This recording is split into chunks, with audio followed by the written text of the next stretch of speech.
Episodio 1. El paciente que rezaba en latín sin haberlo aprendido. Todo comenzó con un niño que no sabía hablar, pero rezaba en latín mientras dormía. Me llamo Elena Muriel. Soy psiquiatra forense. He visto alucinaciones, traumas, delirios mesiánicos, incluso posesiones simuladas. Pero nada me preparó para él. Nada me preparó para el niño de la cama 11. Fue traído a mi unidad por un sacerdote. Había sido encontrado solo, en medio de una iglesia abandonada al norte de Navarra, deshidratado, en trance, y cada noche, al dormir, recitaba oraciones que ningún niño debería conocer, y mucho menos, en un latín perfecto, antiguo, eclesiástico. Salvificame, non ave Dios, sino ave ipso qui creavit somnia. Sálvame, no de Dios, sino de aquel que creó los sueños. Lo grabé, lo transcribí, lo llevé a un exorcista, pero el Vaticano no respondió. Solo recibí un sobre sin remitente. Dentro, una foto quemada, un convento en ruinas, y en el reverso, una frase escrita a mano. Si escuchas su rezo, ya es demasiado tarde. Al día siguiente, el niño me miró por primera vez, con ojos negros, pero no vacíos, negros como tinta que aún escribe algo. Hermana Elena, ¿ya recuerdas el hábito?, me dijo, sin mover los labios. Me congelé. Nadie sabía mi segundo nombre. Nadie sabía que mi abuela había muerto en un convento. Y yo nunca se lo había contado a nadie. Esa noche soñé con monjas. Monjas sin rostro, que cantaban en un idioma que no existe, y que me rodeaban mientras dormía en un altar ardiente. Cuando desperté, tenía marcas en las muñecas, y ceniza en la cama. El niño ya no estaba. Solo quedó un crucifijo roto, y un espejo. En él, yo llevaba hábito, y lloraba. Pero no de miedo. Lloraba porque recordaba algo que aún no viví. O peor, que ya viví en otro cuerpo. No todos los demonios vienen del infierno. Algunos cruzan desde el olvido. Episodio 2. La psiquiatra que soñaba con hábitos que no recordaba vestir. Creía que el hábito era símbolo de devoción. Ahora sé que también puede ser una condena heredada. No fue un sueño normal. No tenía principio. Tampoco final. Solo estaba allí, de pie, frente a un espejo cubierto de ceniza. Llevaba un hábito gris, antiguo, con el rosario enredado en la muñeca izquierda como una serpiente dormida. Mi rostro estaba oculto bajo un velo, pero podía sentirlo. No era mi rostro actual. Era otro, más joven, más roto. Desperté con las manos en posición de oración, y con un nombre en la boca. ¿Teresa? Ese nombre me acompañó todo el día.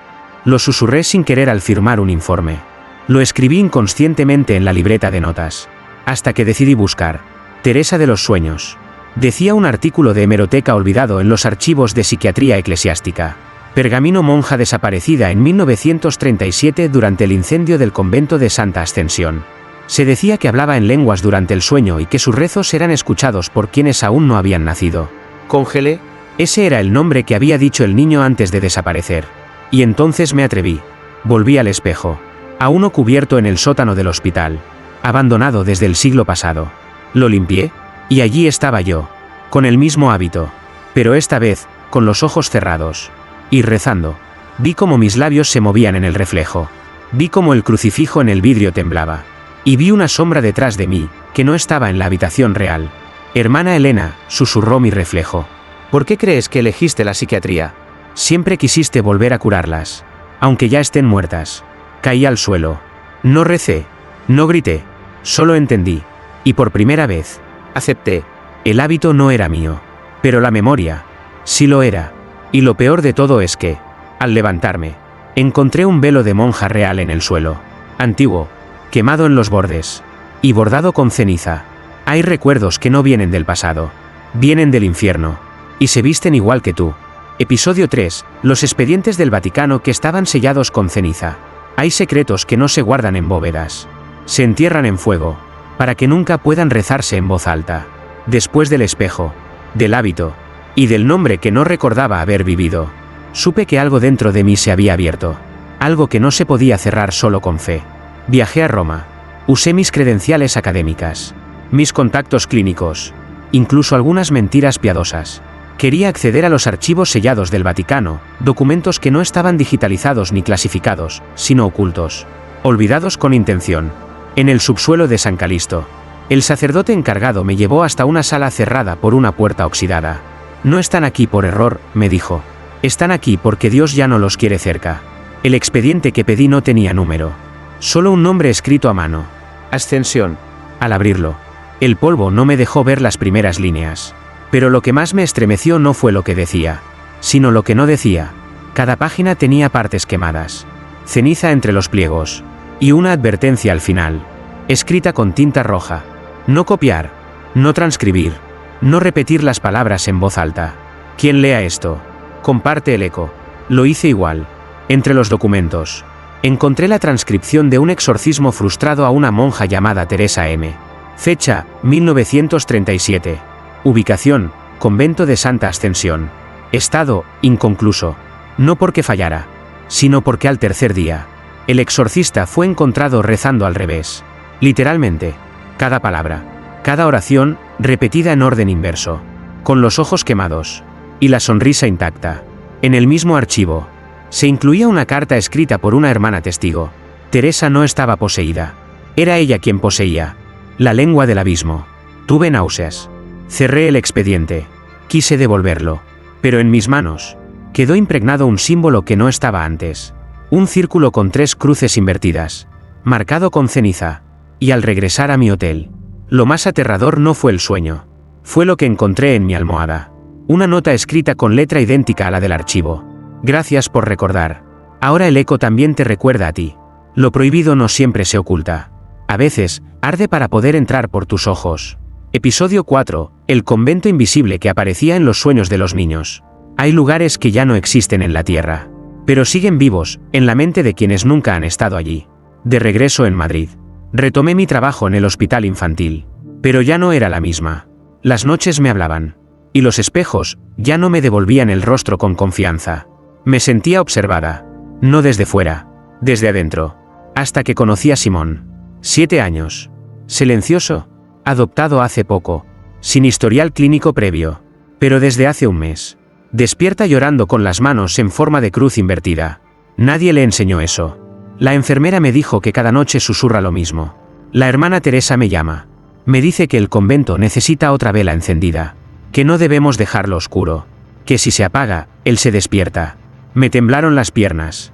Le mostré una hoja con dibujos de edificios, iglesias, hospitales, castillos, conventos.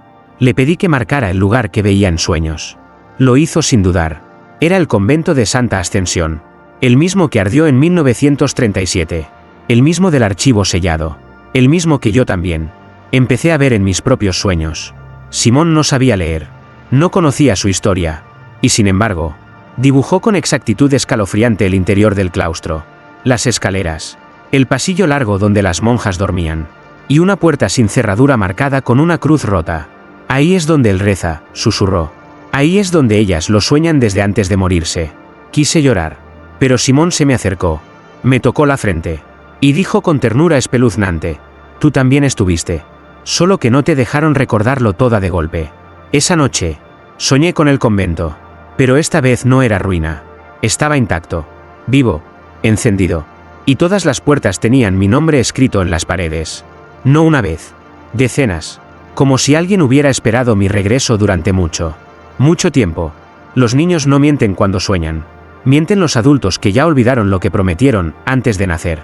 Episodio 5. La monja que vivía en un espejo de hospital abandonado. No todas las apariciones necesitan pasillos oscuros. Algunas te observan, desde lo que tú usas para reconocerte. Me lo advirtieron al llegar. Ese pabellón está clausurado desde los años 80. Nadie entra. Nadie limpia. Ni siquiera los fantasmas se atreven a quedarse ahí. Pero no era un fantasma lo que buscaba. Era un eco. Uno que, según una nota anónima que encontré bajo la puerta de mi oficina, vive en el reflejo. No en la habitación. El pabellón era un ala de hospital psiquiátrico abandonada. Las paredes estaban cubiertas de humedad. El aire, espeso como ceniza suspendida. Las luces no funcionaban, pero el espejo sí. Al fondo del pasillo 3, una sala de terapia aún conservaba un espejo de cuerpo completo. Agrietado, opaco, pero no vacío. La vi por primera vez a las 3:17 de la madrugada. Apareció detrás de mí, sin moverse, sin parpadear. Una monja, sin rostro, con hábito ceniciento, y con un rosario sangrante en la mano derecha. Me quedé inmóvil. Pero el reflejo no me imitó. Ella levantó su mano. Me tocó la espalda, desde el otro lado. Y aunque yo no me moví, sentí el frío de sus dedos en mi piel real. ¿Te acuerdas de mí, Elena?, dijo, con una voz que no usaba cuerdas vocales, sino memoria dormida. No pude hablar. Ella señaló el espejo. Y entonces lo vi. Detrás de su figura. Una capilla ardiendo. Con estatuas llorando sangre. Y monjas arrodilladas en círculo. Rezando hacia una ausencia. Una ausencia con forma humana. Con forma mía. No estoy atrapada aquí. Tú sí. Yo solo vine a recordarte que el rezo no terminó. El espejo se agrietó más. Pero no se rompió. Se abrió. Y por primera vez, no me vi a mí misma. Vi quién fui. Y lo que aún me estaba esperando. Los espejos no solo muestran. También recuerdan lo que el alma prometió no volver a ver. Episodio 6. El rezo que activaba heridas que no existían. Las palabras pueden abrir puertas. Pero hay rezos que abren cicatrices que nunca fueron sanadas. Ni siquiera vividas. Después del encuentro con la figura del espejo, comencé a escuchar una voz que no era mía al despertar. No hablaba. Rezaba. No era una oración tradicional. Tampoco una invocación clara. Era un susurro constante, repetido en una lengua antigua que no entendía con la mente, pero que el cuerpo sí recordaba. Las primeras marcas aparecieron en mi espalda. 3 líneas diagonales, como si algo invisible me hubiera rasgado mientras dormía. Luego, una cruz invertida en el tobillo izquierdo. Y finalmente, una palabra escrita en mi piel, justo debajo del omóplato. Ad memoriam. Acudí a médicos, a teólogos, a un sacerdote que me pidió, temblando, que no le hablara más. Pero esa noche, decidí grabarme. Encendí una cámara. Me dormí con un rosario apretado entre los dedos. Y recé, en voz baja, la misma oración que oía en mi mente. Si fui tuya antes de ser mía. Que el cuerpo recuerde lo que el alma no quiere. Al despertar, el vídeo mostraba lo imposible. Mi cuerpo, dormido, se levantaba lentamente. Y comenzaba a escribir en el espejo del cuarto con su propia sangre. Letras idénticas a las de los expedientes del Vaticano. Símbolos marcados con ceniza. Nombres de monjas que nunca conocí, pero que lloré al leer. Una de ellas, Teresa M. Mi respiración se cortó. Y entonces recordé el nombre completo de mi abuela, Teresa Muriel. Ella había muerto en un incendio. En Navarra, en 1937. Mi piel no sangraba por dentro. Sangraba por lo que ya estaba escrito. Por lo que el fuego no borró. Por lo que el rezo estaba reactivando. El cuerpo recuerda. Y el mío está empezando a despertar. No como Elena, sino como lo que fui, antes de renunciar al hábito.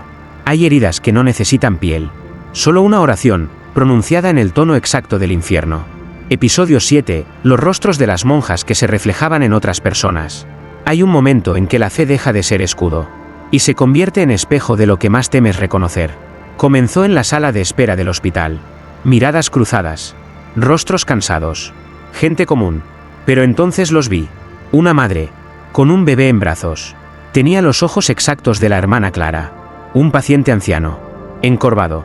Sonreía con la misma ternura quebrada de la hermana Inés. Un interno, el perfil idéntico de la madre superiora que yo había visto en el espejo. Al principio, creí que era el agotamiento. Pero los detalles eran demasiado precisos.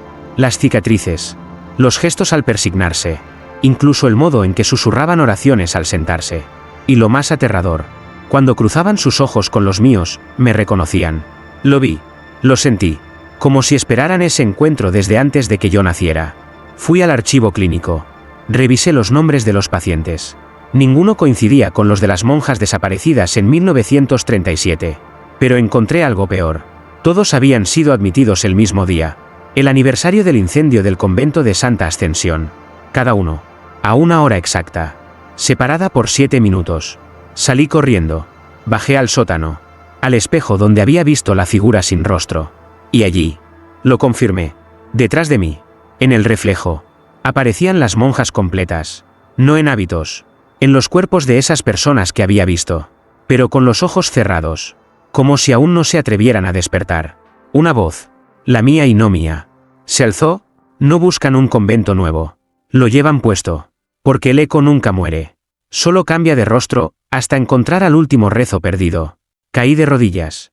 Y en el suelo, escrito con polvo y sangre seca. Bienvenida de nuevo. Teresa. A veces no ves fantasmas. Ves lo que ya habita en quienes caminan contigo. Episodio 8. El hombre que gritó un nombre sin lengua, y abrió una puerta. No necesitas boca para pronunciar un nombre prohibido. Solo haberlo oído, desde el otro lado del silencio. Fue a las 4:44 de la madrugada. Un paciente, ingresado por intento de suicidio ritual, comenzó a convulsionar. Sus ojos se giraron. Su cuerpo arqueado parecía en oración invertida, como si se ofreciera en sacrificio. Lo llamaban simplemente el silencio, porque no tenía lengua. Había sido arrancada por él mismo. Acuchilló, sin anestesia. Y aún así, esa noche gritó. Gritó con un eco que estremeció el ala entera del hospital. Yo lo escuché. No fue un grito humano. Fue un nombre. Uno que no conocía. Pero que al oírlo, mi cuerpo reaccionó como si lo llevara tatuado en la columna desde antes de ser concebida. Era un nombre sin vocales claras. Un sonido quebrado. Antiguo. Impuro. Como si se hubiera formado con las cenizas de un rezo maldito. Y entonces ocurrió. La puerta de la capilla sellada del hospital, cerrada desde 1973 por motivos estructurales, se abrió sola. Crujió como si la madera llorara. Y dejó escapar un viento que olía a incienso podrido, y a algo más. Algo que yo conocía sin haber olido nunca. Dentro, solo había un altar. Y detrás del altar, una inscripción grabada en piedra. Quien escuche el nombre, se convierte en eco. Quien lo repita, se convierte en puerta. Vi al hombre sin lengua arrodillarse. Vi cómo sus labios, ausentes, se movían igual. Y cómo su sombra, al proyectarse en la pared, ya no tenía forma humana. Tenía hábito. Tenía velo. Y tenía mi rostro. No grité. No recé. Solo entendí que el nombre que él había liberado no era suyo. Era mío. Y lo peor, la puerta que se abrió, no estaba en la capilla. Estaba dentro de mí. Hay nombres que no se pronuncian con la boca. Se activan con la memoria enterrada. Episodio 9. La misa que solo podía escucharse en sueños colectivos. No todos los sueños son individuales. Hay pesadillas que se celebran en comunidad, como si fueran misa. Todo comenzó con los informes. 4 pacientes, ubicados en habitaciones distintas, sin contacto alguno, despertaron la misma noche llorando, con el mismo rezo colgando de sus labios. Non sanctificetur nomen eius, sed recordetur. No santificado sea su nombre, sino recordado. Lo repetían en susurros, sin abrir los ojos, y todos describieron, al despertar, la misma escena: un altar oscuro, una iglesia invertida, y decenas de figuras con hábitos quemados, cantando al unísono una misa que no existía en ninguna liturgia conocida. Lo escalofriante no fue la coincidencia, fue el audio. Una de las cámaras de seguridad del pabellón grabó lo imposible. A las 3:33, se escuchó un canto coral proveniente de los 4 cuartos al mismo tiempo. Voces femeninas, dulces, lentas, desafinadas por el fuego. Yo también lo oí, y lo reconocí. Era la misma melodía que me cantaban en los sueños cuando era niña. Aquella que me arrullaba entre sombras con incienso. Que me decía al oído que no temiera. Que el sacrificio ya había sido aceptado. Pero que aún no se había cobrado. Esa noche, me dormí voluntariamente con el audio sonando en bucle. Y entonces ocurrió. Me vi en el centro de una capilla sin techo. Las estrellas lloraban ceniza. Las monjas me rodeaban. Pero no cantaban con la boca. Sus voces salían desde las heridas abiertas en sus palmas. Desde las cruces marcadas en sus espaldas. Y yo dirigía la misa. Con hábito. Con nombre nuevo. Con el evangelio sin páginas en mis manos. Cuando desperté, tenía la garganta en carne viva. Había hablado dormida toda la noche. En latín. Y una frase estaba escrita con sangre en la pared de mi cuarto. Ya no eres Elena. Hoy has celebrado tu primera misa. Hay misas que no buscan redención, sino recuerdo. Y cuando el recuerdo canta, nadie duerme sola. Episodio 10. El archivo donde Elena descubrió que ya había muerto una vez. Hay verdades que no se aprenden. Se recuerdan. Y duelen como si ya las hubieras vivido. Porque tal vez lo hiciste. Después de la misa colectiva. Después de soñar con un altar sin techo y un coro de heridas que cantaban. Supe que el siguiente paso no estaba en el presente. Estaba en el pasado. Pero no en el mío. En el de otra. O en el mío, antes de ser Elena. Volví al sótano del hospital. Al archivo sellado que nadie tocaba desde los años 40. Tuve que romper una cadena oxidada con mis propias manos. Dentro, cajas de cartón húmedas. Etiquetas borradas por el tiempo. Y un olor. No a muerte. A ceniza. Como si todo allí hubiera sido quemado. Pero sin llamas. En la caja 17 encontré un sobre sin nombre. Solo un símbolo. Una cruz invertida dibujada a mano. Y una palabra tachada con violencia. Muriel. Al abrirlo, mis dedos temblaron. Dentro, Un certificado clínico. Nombre de la paciente, Teresa Muriel. Fecha de ingreso, 1936. Estado, trance catatónico. Diagnóstico, habla en lenguas durante el sueño. Fecha de defunción oficial, 11 de julio de 1937. Observación final, cuerpo desaparecido tras incendio. Estado espiritual, no declarado. No podía ser. Ese era mi apellido. Esa era mi fecha de nacimiento. Solo que al revés. Me derrumbé. Mi nombre no era una casualidad. Mi profesión no era una vocación. Era una forma de volver al lugar donde una vez morí sin ser enterrada. De pronto, una página más cayó del sobre. Era una fotografía antigua. Una monja joven. Mirada firme. Hábito ennegrecido. Y en el reverso, una frase escrita con la misma caligrafía que he visto en mis pesadillas. Moriste rezando por otras. Ahora vives para recordarlas. Bienvenida de nuevo. Hermana Teresa. Me miré en el reflejo del vidrio del archivo. No vi a Elena. Vi sus ojos. Los míos. Los de antes. Y entendí lo inevitable. No estoy siendo poseída. Estoy regresando. Algunas almas no se reencarnan. Solo esperan a que alguien las recuerde lo suficiente como para regresar en silencio. Episodio 11. La plegaria que sangró desde una cruz tatuada al nacer. No todas las oraciones se pronuncian con palabras. Algunas viven en la piel, esperando sangrar para ser escuchadas. Desde que encontré el archivo, el cuerpo me pesa distinto. Camino como si arrastrara una historia que no termina de acomodarse en mis huesos. Ya no sueño. Recuerdo. Y esta vez, lo recordé desde la carne. Fue durante una revisión médica. Una rutina. Una radiografía. Una imagen sin intención. Pero el técnico me miró con el rostro pálido. ¿Desde cuándo tienes eso?, preguntó. ¿Tener qué? Me mostró la pantalla. En la parte baja de mi espalda. Justo sobre el sacro. Había una figura clara. Una cruz. Pero no era un tatuaje superficial. No estaba en la piel. Estaba en el hueso. Marcada como una firma que no pedí. Volví a casa. Me miré al espejo. Y al pasar los dedos por esa zona, sentí el ardor. Como si esa marca despertara al ser tocada. Como si no fuera tinta, sino una plegaria oculta. Sellada en carne. Esperando una señal. Esa noche, mientras me lavaba, comenzó a sangrar. No por un corte. No por una herida. Sangraba como si el símbolo mismo supiera que había sido descubierto. Corrí al espejo. La sangre caía en forma de letras. Una frase. Una oración que no había oído nunca, y que, sin embargo, sabía de memoria. No reces por mí. Yo ya fui salvada por el fuego. Reza por las que siguen dormidas en ti.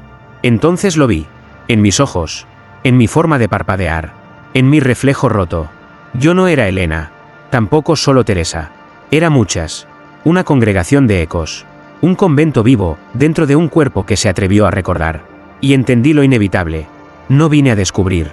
Vine a continuar lo que nunca se terminó. Y mi cruz no era símbolo. Era contrato. Hay tatuajes que no se eligen. Solo se despiertan, cuando el alma empieza a recordar que ya ardió una vez. Episodio 12. El eco que reconocía a quienes habían olvidado su fe. El olvido es más peligroso que el pecado. Porque el alma no deja de creer, solo deja de recordarlo. Y es entonces cuando el eco regresa. La ciudad comenzó a llenarse de señales. Personas que nunca habían rezado comenzaban a hablar en sueños. Sacerdotes que predicaban sin fe despertaban gritando nombres de monjas muertas hace un siglo. Niños dibujaban iglesias que no existen en ningún mapa. Y en las calles, algunos espejos reflejaban habitaciones que ya no estaban allí. Todo era una red hecha de voces antiguas, de rezos olvidados, de promesas que nadie supo que había hecho. Y en el centro de esa red, yo, no como víctima, no como testigo, sino como semilla, porque el eco me reconocía, y no solo a mí, a todos aquellos que alguna vez se arrodillaron de verdad, aunque ya no lo recordaran. Una mujer en el tren me miró y susurró. Yo también soñé con ellas, con la que lloraba ceniza, y con la que dirigía la misa sin boca. Un vagabundo me tocó la mano y me dejó una nota sin decir palabra. Decía, no los busques, ellos ya te encontraron, porque tú llevas el eco más fuerte, el que no necesita sonar para existir. Y esa noche, mientras caminaba por las calles vacías, el aire cambió. Ya no olía a ciudad, olía a incienso, a madera quemada, a hostias marchitas, al mismo aire del convento de Santa Ascensión. Y entonces los vi. 12 figuras, una detrás de cada sombra, una por cada recuerdo que el mundo había olvidado. No tenían rostro, porque los rostros ahora eran nuestros. Nosotros, los que heredamos sin saber, los que caminamos cargando culpas que no nacimos para tener, pero que juramos no dejar morir. Yo los miré, y por primera vez, no tuve miedo, porque entendí, el eco no era castigo, era llamado, era redención en forma de memoria compartida. Quien olvida su fe, no deja de tenerla, solo la entrega, al eco que nunca se fue. Episodio 13, la resurrección que no vino del cielo, sino del fuego. Nos enseñaron que el fuego purifica, pero hay fuegos que no consumen, solo despiertan lo que Dios decidió enterrar. Todo ardía, pero nada se quemaba. La noche en que el eco se hizo carne, el aire cambió, los relojes dejaron de girar, las velas que nadie encendió empezaron a arder, y las iglesias callaron. No fue un incendio, fue una llamada, desde lo más profundo del cuerpo, de los huesos, de las memorias compartidas entre generaciones de mujeres que una vez fueron monjas, y que ahora caminaban como secretarias, médicas, maestras, madres, todas encendidas por dentro, sin saberlo. Yo, Elena, o Teresa, o lo que quede de ambas, me vi en medio de un círculo formado por esas mujeres. No hablaban, no rezaban, esperaban. Y entonces la tierra se abrió, no con grietas, sino con luz, una luz roja, líquida, viva, y del centro, no surgió un ángel, ni un demonio, surgió una figura envuelta en llamas que no ardían, una silueta de hábito y velo, hecha de fuego y sombra, y su rostro era el mío, no el de ahora, sino el de todas mis vidas anteriores, unidas. Ella habló con mi voz, no vine a castigar, vine a recordarles que seguimos aquí, no bajo tierra, sino dentro de cada cuerpo que aún tiembla al escuchar el nombre que no se debe pronunciar. Las otras comenzaron a brillar, no a quemarse, a encenderse, como si la fe olvidada regresara con fuerza de incendio sagrado. Y entonces lo supe, la resurrección no vendría del cielo, porque el cielo se había olvidado de nosotras. La resurrección vendría del fuego, del eco, de la palabra no dicha, del rezo maldito que nunca fue herejía, sino testamento. Y la voz final del fuego lo confirmó. Todo lo que arde puede volver a levantarse, porque la ceniza no es el fin, es la semilla. Hay resurrecciones que no traen alas, traen memorias, que arden hasta que el mundo vuelve a abrir los ojos. Episodio 14, las monjas que se reencarnaron en las voces de los pacientes.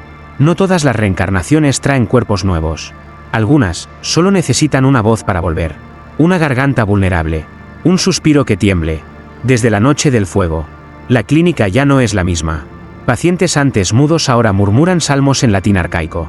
Otros, con diagnósticos de esquizofrenia profunda, citan nombres de monjas que jamás conocieron. Y algunos lloran mientras repiten oraciones que no están en ninguna Biblia. Pero lo más inquietante no es lo que dicen, es cómo lo dicen. Voces femeninas, quebradas por el eco del tiempo. Voces que no salen del pecho, sino de algún lugar más profundo. Voces prestadas, o devueltas. Un joven de 19 años, que nunca asistió a misa, me miró fijo y recitó: Hermana Lucía, confesión, 1936. Yo no lo soñé, él vino por mí. Y en su boca, mi nombre sonaba como promesa, no como castigo. Me quedé sin aire. Lucía fue una de las monjas desaparecidas en el incendio del convento. Su confesión había sido transcrita solo en los archivos secretos del Vaticano. ¿Cómo la sabía él? ¿Cómo podía imitar su tono? Sus pausas. Su forma de cerrar los ojos al hablar, porque no era una imitación. Era ella, desde dentro. Y no fue un caso aislado. Se multiplicaron. Cada habitación con un paciente que comenzaba a repetir frases que jamás aprendió.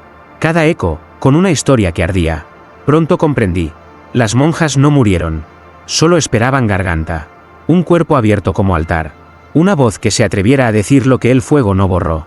Y cuando una paciente ciega de nacimiento se puso de pie y gritó: Madre Superiora, la misa aún no ha terminado. Lo supe. El convento no era un lugar. Era una frecuencia. Una resonancia viva que saltaba de cuerpo en cuerpo. De rezo en rezo. Y yo, Elena, Teresa, todas. No estaba allí para curarlas. Estaba allí para escucharlas. Porque algunas curaciones no sanan. Solo despiertan. La fe no se pierde. Se reencarna. Y a veces, habla con la voz de los que nadie escucha. Episodio 15, final, el nuevo convento, que será construido en la mente de todos. El infierno ya no necesita fuego. El cielo ya no necesita puertas. Y el nuevo templo no tendrá muros. Porque se construirá en lo único que nadie puede sellar. La mente de los que recuerdan. Las voces no cesaron. Se expandieron. Ya no solo en el hospital. También en estaciones de metro. En iglesias vacías. En sueños colectivos transmitidos como epidemia invisible. Monjas que jamás fueron vistas. Ahora se oían en la garganta de desconocidos. Rezos antiguos emergían de bocas que nunca pronunciaron una plegaria. Y en el centro de todo, yo. Elena, Teresa, Eco. No sé ya quién soy, pero sé para qué fui de vuelta. No vine a cerrar el ciclo. Vine a continuarlo. Porque el nuevo convento no será de piedra. Será de pensamiento. De memoria. De fe reconstruida por quienes alguna vez ardieron, y no olvidaron del todo. Y el demonio. No era enemigo. Era testigo. De lo que fuimos. De lo que creímos. Y de lo que hicimos para sobrevivir cuando Dios dejó de hablar. Yo lo vi por última vez en el reflejo de una niña. Una desconocida en un autobús. Ella me sonrió y susurró. El convento ya no está bajo tierra. Está en ti. Y en todos los que escuchan sin rezar. Pero sienten sin entender. Y entonces lo acepté. Cada pensamiento que niega. Cada duda que arde. Cada sombra que reza en silencio. Son ladrillos invisibles de esta nueva catedral. Y en su altar. No hay imagen. Solo un espejo. ¿Roto? Sangrante. Esperando que alguien se atreva a mirarse y recordar quién fue. ¿Y quién será? El convento no ardió. Solo cambió de forma. Y ahora vive donde nadie podrá apagarlo. En los sueños del mundo entero.